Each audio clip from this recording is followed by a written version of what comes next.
Alrighty then. Here we go.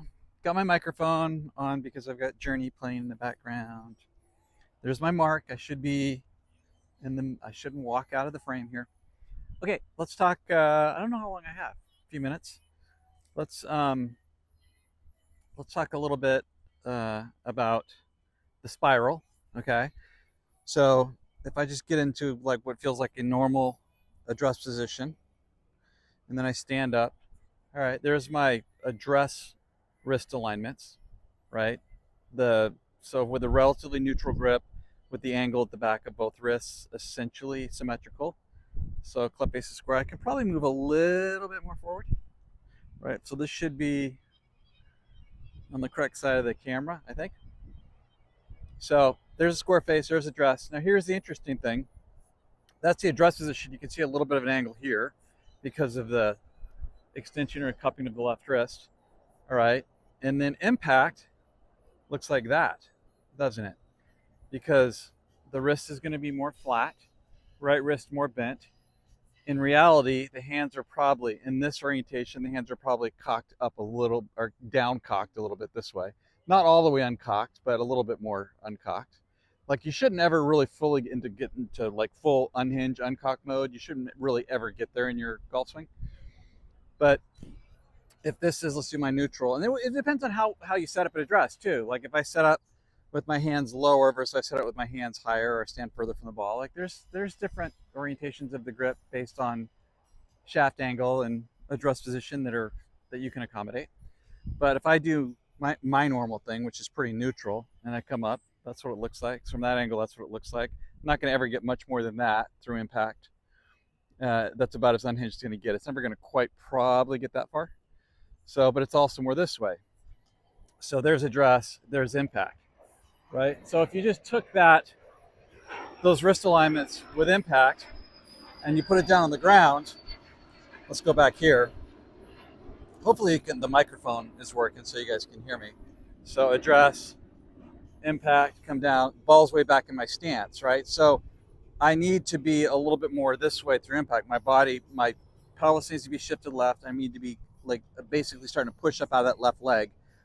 The chest is starting to fall back a little bit. At least the eyes and the nose are starting to fall back a little bit. The chest has got a little bit of fall back as well. But you're not like falling back into your right hip. You're basically moving into your left hip as you have some spine bending, some lengthening of the left side and shortening of the right side. And then you can take that impact position, wrist alignment, and you can put that back where the ball is going to be. So it's going to look something like that. That's probably not exactly, but it's pretty close. But if I come back to a neutral position standing up, then obviously the club head's gone over here. So there's address, there's impact. So between address and impact, what is it doing? Well, it looks kind of like that, right? So you take it back, hinge the wrist, left wrist flattens, spiral the shaft to the right, halfway down, start to unhinge you've hinged the wrist this way, and then you're starting to unhinge the wrist, and then the wrist is flattened, and then through impact, it's going to go back into extension. But this is kind of what's happening with just the wrist, right? So there's address, backswing, impact right there. So there's kind of your spiral, right, like that. Something like that. And then it's going to go forward like this, okay? So there it is. Now, if I continue through impact, what does it look like post-impact? Well, now you're going into left wrist cupping, right wrist is starting to flatten, right? So you're starting to go this way because there's more wrist bending through impact. The hinging and unhinging is pretty much done. The swing, the shaft is working across that 2D functional swing plane, and now the primary wrist movements you're going to see are more bending and unbending, right? Like this.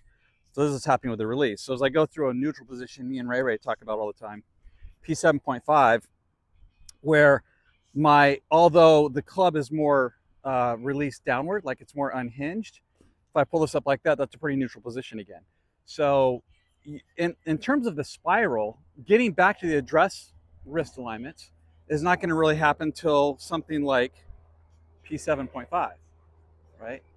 That's where my wrist alignments are kind of back relatively close to where they were at address, right? But in the meantime, the club head is behind the hands coming through impact, right? So as you start looking at this, you start doing this kind of over and over again, this is essentially what's happening.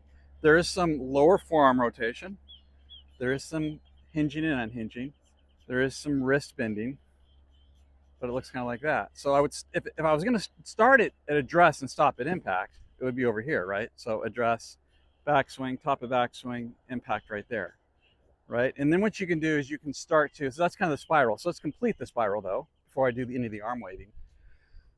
So address, top of the backswing, loads up a little bit more, comes back. And what you'll do is you'll get a little bit more what people call lag, obviously. So that's almost like the joints going beyond being pushed slightly beyond their range. So when you slow everything down, you don't see that, but when you put everything dynamically in motion, you're going to see some give and take with those angles. And one of the things is when you load the shaft and start down and you're just after the halfway point of your transition, you're going to get a little bit more wrist lag, but then you start to push that out and away pretty quickly. But essentially here it is. So let's go to impact. So address all the way up top of the backswing, impact right there. And then that's just past impact. And there is now some forearm rotation, right? So it's starting to rotate this way. Just like as I wave the club to the right, the club shaft is going to the right and the face is also opening. As it comes down in impact, there's some forward rotation of the forearms. So there's some forearms rotating as well. Impact, through impact, mostly wrist bending, still some forearm rotation. Remember, forearm rotation is more responsible for face closure than bending, but they're both playing a role. So there's through impact, there's what would be P8, flat at impact, there's P8. Then the right wrist is going to flatten and the left wrist is full cup mode at that point, right? And then the club is going to start to rehinge. And so this is a position where you see some of these players where as they come through impact, Brian Manzella affectionately calls this position with the left wrist the Spider-Man position because you're shooting a web. So that's just basically your wrist going fully, your left wrist going fully into extension. And depending on how much forearm rotation you have, the club could look like this. You can see where the club face is. Could look like this or like that. This is typically more of a B-type release. What Quox, whatever his name is, would call a B-type release. And this would be more of an A-type release. So there's a little bit more, wrist stays flat a little bit longer, doesn't go into extension as early, usually a weaker grip, a little bit more rotation in the head. I think we've talked about, or rotation of the forearms. I think we've talked about this in some of the other videos, but basically the type of release pattern you have, how long the wrist stays flat before it goes into extension, how much forearm rotation you have, that type is more of a traditional A-type release. And then the stronger grip modern tour release is a little bit more of a B-type release where you're doing a lot of the squaring with left wrist extension, which is more of a fade pattern and like don't go left pattern and strong grip pattern and more early external rotation with the legs, more spinning the torso, less lateral shift to the pelvis. But that's what I was talking about in the other video about how whatever you're doing with the wrists, you want those wrist alignments to basically match up to whatever pattern you're using with your pivot. You want all those things to work in concert with each other. But regardless of which release you choose, it's still some type of a spiral like this, right? That's what's happening. There's a spiral and I'm just kind of spinning the club around, right? Now, if I start to get the arms into it, now if I move the arms, here it looks a little bit more like this, right? Like this. Now, the funny thing about when you start the spiral in this direction, like I said, in the car, golf guy in car talking portion of the lesson, is that you can choose as late as you want, really, to basically pitch the shaft this way, right? As far as when you start the spiral action. If the spiral action looks like this, right? If this is just the backswing and the downswing portion of impact, right? About there is impact, right? There is impact. Then you can make the shaft pitch this way as early or, well, as late as you want, but you can't go super early, okay? So if I was gonna start to move that shaft to the right, start the spiral relatively neutral to get the shaft so it was essentially through my biceps. I hope I'm in the right angle so you can see this. Halfway back P3, shaft going essentially through the bicep. That would be a relatively orthodox neutral position. I've already started to move the shaft in this orientation with my wrist alignments, right? So that would be about as early as you'd want to do it. What you don't want to do is get the shaft swinging this way too much. Then basically you have to pitch the club this way to get it on plane, and you're already in steepening mode, and then you'd have to shallow at the bottom. So more complicated. There's a couple guys on tour that do that a little bit, but it's pretty limited, and you don't typically see good ball strikers do it. So I would not advise a groveler to try that. But you can do this. So if this was neutral, you could do this, right? We've seen that before. We talked about a little bit of that before. I think KD told me the name that I couldn't remember due to my senility, which was Wolf, right? Matthew Wolf, right? Furyk, obviously one of those examples, where those guys, this portion of the spiral of the wrist alignments happens very late. So I've waited a long time to do it. But sooner or later, in my transition at some point, I do lay the shaft back down again. Ultimately, your goal is to get the shaft so that it's pointed right toward the ball at P5. P5 being halfway down, left arm parallel, right? You will sometimes see good players like this and overdo that a little bit, where the shaft is actually pointed a little bit above the ball, but then they're in the process of steepening back down to the ball as they go into the gateway at P6, right? But you can make the club do that, and you can still hit the ball pretty well, right? As long as you get the club pointed essentially at the ball at P5. Or you can do it a little earlier, and then it looks a little bit more orthodox. Doesn't matter, but it's just like you can throw a ball like this, or you can throw a ball like this. You can't throw a ball like this. That's kind of what it comes down to. That's kind of what the spiral action is. So when you're looking at kind of the backswing impact spiral, if you're just playing around with it, you go, okay, there's the wrist alignments. Let me start to move my arms a little bit, right? And I'm keeping the left arm relatively straight and letting the right elbow bend a little bit more. Here's a different view of it. The spiral with a little bit of wrist, a little bit of arms, right? And a lot of times I'll just stand in front of a mirror. You know, I can't figure out if this is the middle or this is the middle. Seems like the camera's over there. Maybe this is the middle. It doesn't matter. I'm probably still in there. So I'll just sit there without moving anything here. Stay very neutral with my body alignments. Try to stay 100% perpendicular, 90 degrees. Straighten out my crooked spine. Go into a dress position with my arms neutral, and then I'll start playing around with this backswing to downswing to impact portion of the spiral. And then there's impact, through impact right there. And there's different variations you can play around with, but this is basically what the pattern looks like. Let's do a really late spiral. Let's do an earlier spiral. Let's do a really late spiral. Let's do an earlier spiral. Earlier spiral. Late spiral, right? There's impact. And then you can start to put through, you can go a little bit through impact. So there's impact right there. Let's add impact to it. Late spiral through impact. Late spiral through impact.